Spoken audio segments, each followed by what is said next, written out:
I killed more aliens than I could remember. Most weren't even targets, just obstacles. But she was different. Not because of the bounty, not even because of what she'd done. I was sent to eliminate her because she was too dangerous to leave alive. Not militarily. Politically. Lysira of Vornix. Highborn. Battle-scarred.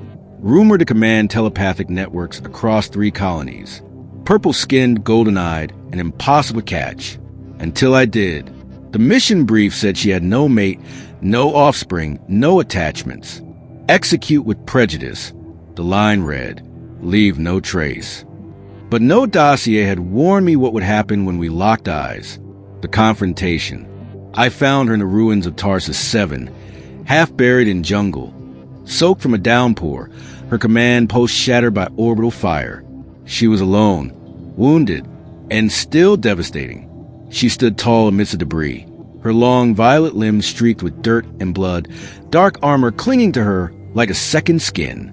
Even battle broken, she carried herself like royalty. My cloak shimmered as I stepped out of stealth. She didn't flinch.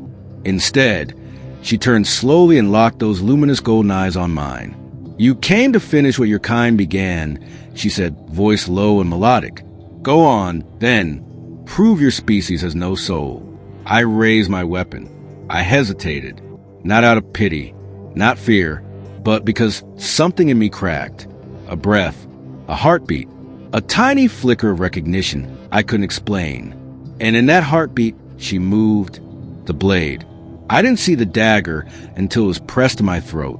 The grip was strong, her form agile despite the limp. She straddled me now, armor brushing against my chest, her face inches from mine. Her hair, long and braided in ceremonial cords, tickled my cheek. Her blade glinted in the rainlight. You're not the first assassin they sent, she whispered. But you're the first who didn't strike on sight. I should have thrown her off, countered, regained the advantage. But I didn't. Her eyes weren't angry. They were searching. I don't understand, I murmured. Why haven't you killed me? Because, she said, and for the first time, her voice trembled. You hesitated. The truth, she didn't disarm me. She didn't run.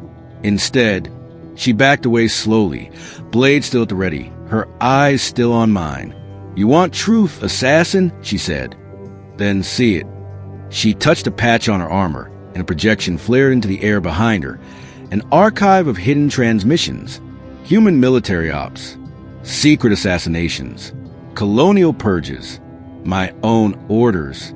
I saw my own name, Kale Virek, listed among the assets used to neutralize uncooperative species. They lied to you, she said. They lied to all of you. I stared at the glowing data, at the proof of what we'd done, what I had done. Why show me this? Because, she said softly, you looked at me like I was real, not a mission. The fire below. Before I could respond, the ground beneath us shook. I turned instinctively. A patrol skimmer buzzed overhead. Gun pods locked on her. They'd tracked me. My comm buzzed. Target confirmed. Back off, Kale. She dies now. She didn't move. Her eyes closed. She was ready for it. But I wasn't. I stepped in front of her. Negative. I barked. She's not the threat. Static. Then, you're compromised. I felt the lock-on warning flash across my HUD. She touched my arm gently. You don't have to do this. I looked back at her and smiled. Yes, I do. The escape. The shot came, a plasma burst that should have vaporized her skull. But I had already tackled her into the mud, shielding her body with mine. The blast seared the air above us. She stared up at me, breathless. Her hand, still holding the dagger, trembled at my chest. And then she dropped it. The skimmer looped around, preparing another shot. I reached for the device on my belt, an EMP flare. It would blind them long enough for a getaway or kill us both. She saw it in my hand. You die for me? She asked. No, I said, but I'll live differently because of you. I activated the flare. Everything went white. The hiding place.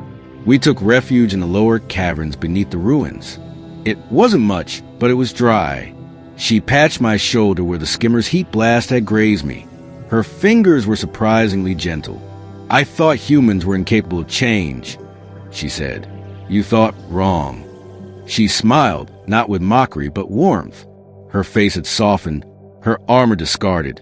She now wore simple cloth beneath, and the firelight cast golden warmth across her curves, her radiant skin, her long neck and high cheekbones. I realized I was staring. She noticed. Instead of recoiling, she leaned in closer. "Assassin," she said with a smirk. "You're still watching me like I'm a target." "I'm watching," I said, "but I don't want to kill you." Her lips brushed mine. "Good," she whispered, "because I never wanted to be your enemy." The awakening. We stayed there 3 days. Long enough to heal. Long enough to speak. Long enough to feel something that had no place on any battlefield. She told me of her people, of the telepathic connection they once shared, before war fractured everything, of the unity we humans could never understand.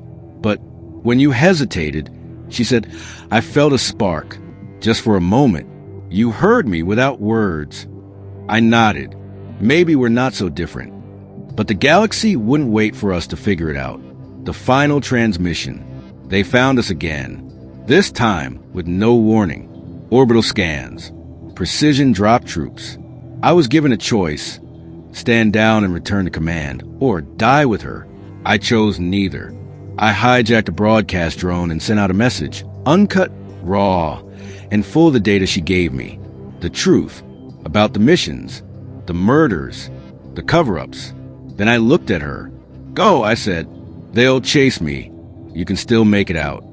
But she shook her head. "No," she said. "We go together." And we did. The fugitive and the flame. Now we live in the spaces between systems. Ghosts of the galaxy. Legends to the lost. Some call us traitors.